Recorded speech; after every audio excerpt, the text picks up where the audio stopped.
Welcome to the Endless Honeymoon Podcast Secret Dump. And it's an exciting day. Natasha, how you feeling? Oh, I'm great. Pablo is, you'll be happy to know. Oh, I'm excited about that. On death's door. No, he's not eating. I don't know what to do. Everything is stressful. We're going to London. We're going to post an audience link if you want to come see us at these shows on our Instagram. So go there. Natasha. Yes. We've gotten some listener feedback about a previously discussed topic. Yes, Moshe having Captain Picard be a major feature in our bedroom. And also, we went out for a date, just to catch people up. If you didn't hear the episode, we went out for a date. We had a really nice date. We came home. Natasha was in the bathroom taking off her face. And I flipped on an episode of Star Trek while she was in the other room. She came into the room, scolded me for watching Star Trek while she was not in the room. No, because it was like our date night. Yeah, because it was our date night. And we had some feedback. I said, hey, if you're not in the room, what am I supposed to do? Not do what I want to do? And Natasha said something else. What was it, Tosh? I don't remember. Well, anyway, she didn't like it. So let's see what our listeners have to say. And I got a real surprise for you at the end of this. They all agree with you? No, I got a real surprise for you. I mean, I get it. I'm kind of a bitch, but it's just like, I just don't want to look at, I mean, like I said, if Patrick Stewart, if you invited him over for like a drink, that would be fun. I mean, he was so sexy in the Picard years, honestly. But I'm not trying to have him on the phone all the time. Are you leaving the podcast, Natasha? No, I forgot that never mind. Okay, Natasha. Okay, so here's one letter. Okay, up top. This is from a boy, Andrew. We have to acknowledge that Natasha is definitely not in the right here. That's what's up right I there. Don't really Thank you, like Andrew. this. Yes, I love what I'm hearing. But I can't give it totally to Moshe either. Oh, I don't like the sound of this. The wrong way to do this. Get incensed over a small thing that you haven't communicated before. But that's the problem. I have communicated it before. That felt like such an overreaction that I cringed. Sorry, Tosh. And you know what? I don't think you've earned calling me Tosh. Well, can I jump in here and say that a lot of your behavior, I am agreeing with Andrew, is very cringe. Like, you're an incredibly cringe person. And a lot of people say that, and I feel that. So, Andrew, point to Andrew, you are cringe. Okay, so then he says, the ideal way this could have gone, he's kind of talking to us like he's our couples therapist. You have some breathing exercises for us too, Andrew? Okay, Andrew says, the ideal way this could have gone. Natasha asks Moshe nicely if he would mind looking for something the two of you can do to stay in the mood. And then the next day, let him know that's her preference for future reference. Okay. The next day, I see. So here's what I kind of like this. He seems like a good communicator. So don't he's say a couples therapist. Oh, he is? No, but he's acting like one. Don't say it in the moment, you're saying. Don't be like, I really don't like it when you put on Star Trek. Instead, just in the moment, be like, hey, let's watch something that both of us could watch. And then the next day, say, Moshe over coffee, just for future reference. I don't love when Captain Picard is in the room as like a default. Okay. Do you see how it was stank, though, the way you said it? Default? Just the whole way. All of it was a little I'm stank. never going to say things that are going to feel like a human bubble bath for you. That's what you want my words to constantly. I just want you to be kind. Moshe, okay. All right, wait, here this guy goes on. Moshe, while innocent and a small thing, it doesn't hurt to try to keep the mood alive by Natasha's definition if she can communicate it respectfully. Love you both. Respectfully, bubble bath. Okay, is there one that agrees with me more? Okay, let's go to the next one. Love you both. Love the show. Awaiting the next special. I like that. Okay, I'll read this one. Unless you want to. Okay. Because I got this surprise at the end. All right. You can read it. Hi, Moshe. Just writing to me only. I just listened. Not a good sign for me. I just listened to the Star Trek argument, and I'm with you on this one. Brah! From a woman. My husband is 47. Well, actually, I don't know if it's a woman. You know, men get married now to each other. Can you believe it? What a world. My husband is 47 and loves everything nerdy. Comics, video games, all the series, Star Trek, Star Wars, etc. I personally enjoy almost none of it, but we have a rule. He's allowed to. He's not allowed to shit on my entertainment choices, and I can't shit on his. And the other person doesn't need to agree with your taste in order to do so. We've had 8 years of blissful marriage since we made the rule, and 5 painstaking years of marriage before the rule was put into place. Oh, interesting. I love you both and the pod. I really enjoy how interactive you are with your listeners. Keep up the great podcast, as Natasha likes to say. What's it called? A podcast? Podcast. What do I say? Podcast. I don't know, but I like that she's noticing it. Oh, and my husband says he knows you from back in the day. He walked in the room when I was watching At Midnight and said, "Is that Moshe? I used to rave with that guy."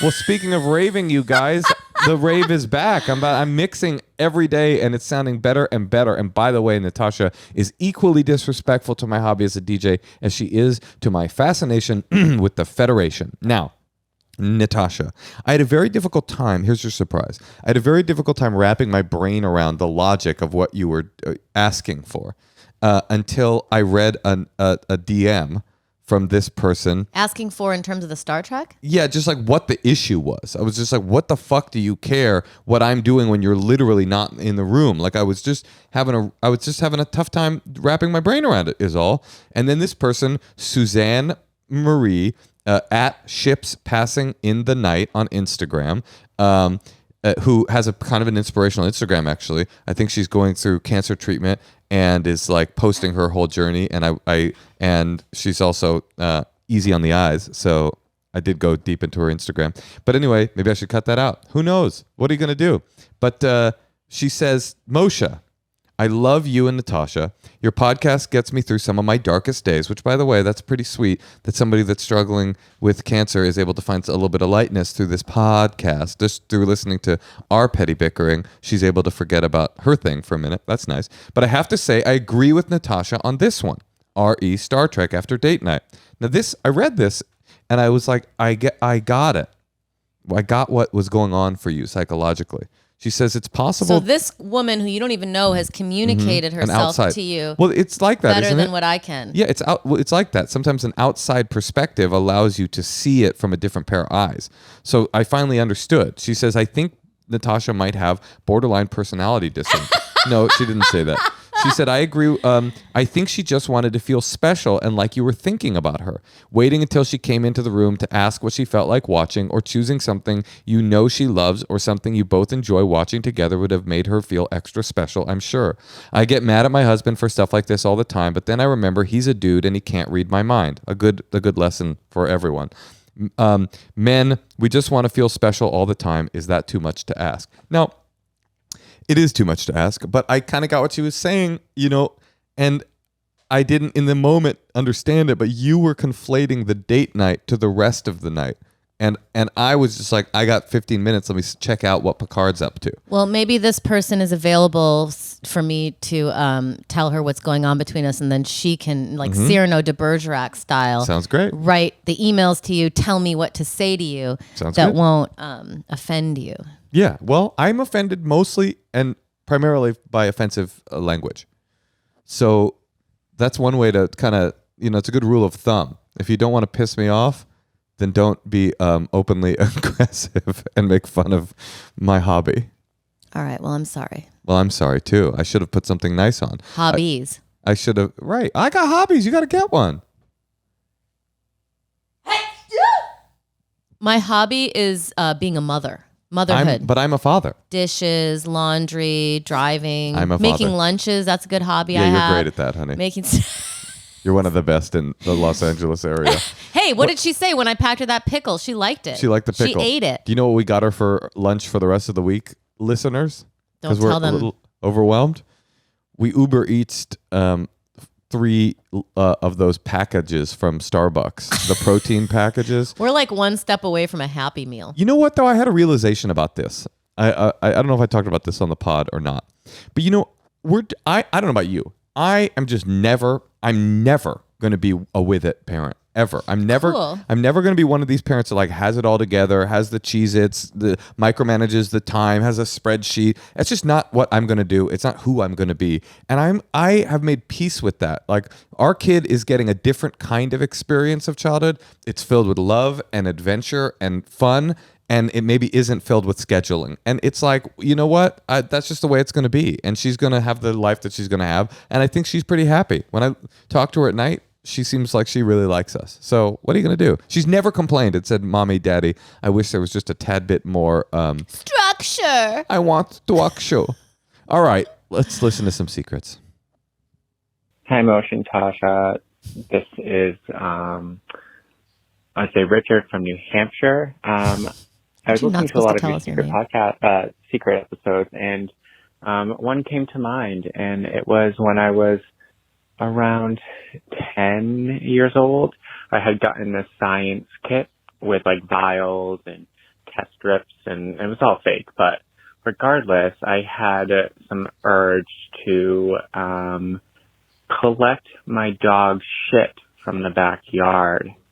And as a experiment that I don't even know what an experiment was back then, I don't think, but I put it in a jar and put it on the top shelf of my bedroom wall, and What the I left fuck? it there for probably a good year. What? And it wasn't until I was moving out of that house that my parents had found it, and they were livid, and it was the most disgusting thing I could ever imagine. But I never told them like why, or no, nor did I tell anyone else. Aside from you guys, yeah, thoughts? It stops being an experiment if you just put it there.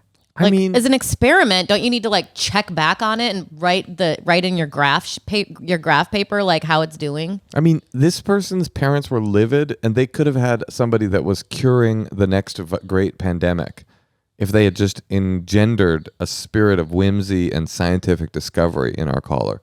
Instead, he was shamed. He was shit shamed, and I don't appreciate that. Shit belongs outside. This is why I'm against cat ownership. I think shit belongs in a jar. And so we are different in that way. I wonder if the parents opened it. He said that was the most disgusting thing. I'm a little surprised it was so disgusting a year later. You would think it would just be like dust. Yeah, I don't mind it. I do like You the love shit. spirit. No, I like the spirit of. I would like it if my daughter tried to like figure something out, but I would. Yeah. You love the spirit of jar shit, right? All right, one more secret. Two more. Why not? Hi, I'm calling with my secret.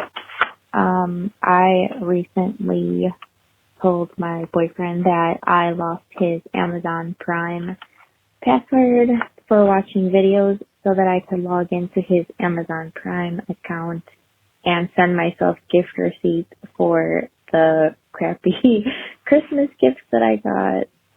And then I return them with the gift receipts I sent myself because it doesn't tell the person. And I bought better things. So that's my secret. Bye. Got it. Are these presents her boyfriend gave her? Yeah, it sounds like it. It's pretty diabolical in a good way. I mean, this is smart. You don't want to say I didn't like it, I want to return it. You just go, hey, hon, what was your Amazon Prime password again? This does not seem like a sustainable relationship. If You think they need to break up? if everything he's buying you don't want, you need to better communicate. What you want. I think so. Like if you bought me like 5 things that were like so off the mark. Well, let me say this. I don't necessarily think Amazon is a good place for love gifts. I hear you. Maybe an iPad here and there? I thought of another reason to not buy Amazon anymore. Why is that?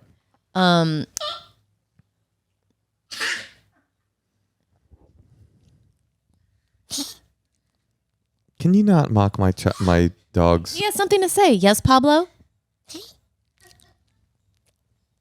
Yes, Pablo? This is horrifying what you're doing.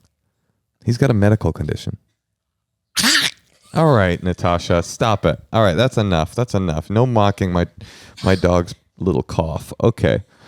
Let's hear another secret. Wait, no, I had something else to say about sorry. that. Here's another problem with Amazon packages or ordering online. I noticed recently is that cardboard boxes smell like manure. When they get moist. It's disgusting. Cardboard does smell like poo-poo. But I think There's a lot of chemical reason for it. a lot of cardboard arrives smelling like poo-poo because it has been wet. It has been in a yard. It's been in some warehouse. It's been damp. It's been in damp areas. It's been in a damp truck. So no more poo-poo smell. Don't order Amazon. I didn't realize that. Yeah. I keep thinking I smell dog shit and it's just all my Amazon purchases. Well, there's another reason to take down the man. Big tech. Poo-poo box. Poo-poo jar, poo-poo box. Dust to dust, ashes to ashes, poop to jar. Let's hear another secret. Hi, this is a secret. First off, I'm a recently divorced mom of 2, dating again, and I've been having really great sex with a guy I've been dating. And we got into choking, and one day we were making a video of it too. Oh my and God. he was like, had a strap around my neck and was choking me. And first off, I didn't Google ahead of time, like, is choking safe, but I like fully passed out. And as I was passing out, I had a clear as day image of my dad. It's like I was dying and I saw my father. And then I like perked back up and we kept going. And then later I Googled about choking and found out that it's like super not safe and I could have died. But I didn't, I'm worried I got brain damage or something. But I didn't, we deleted the video, and, maybe a warning, be really careful if you're doing breath play. Okay. A very good warning for our listeners. Be very careful if you're doing breath play, because Wait, it's called breath play? you will see an image of your father while you have a penis inside of you. So this is not what you want. Well, this is really interesting because, like, I do wonder if, let's say there was like a different version, not sexual, of her seeing the light, would she have seen her dad? Or is the sexual thing you're connected? saying because fascinating question. Because of her blackout, happening during sex, why did the dad come up? You think it might be connected? I don't know. It's something to explore. Wow, that is fascinating. It reminds me actually of a Star Trek episode I watched last night when we were going to bed, about these characters that were telepathic memory miners, and they were actually able to insert memories into. Anyway, I won't bore you with the details. This is a wild secret. Breath play, and her dad came up. What do you think your last image would be right before you died? And let me just say, family, I hope. Your dad. I don't know. Pablo coughing?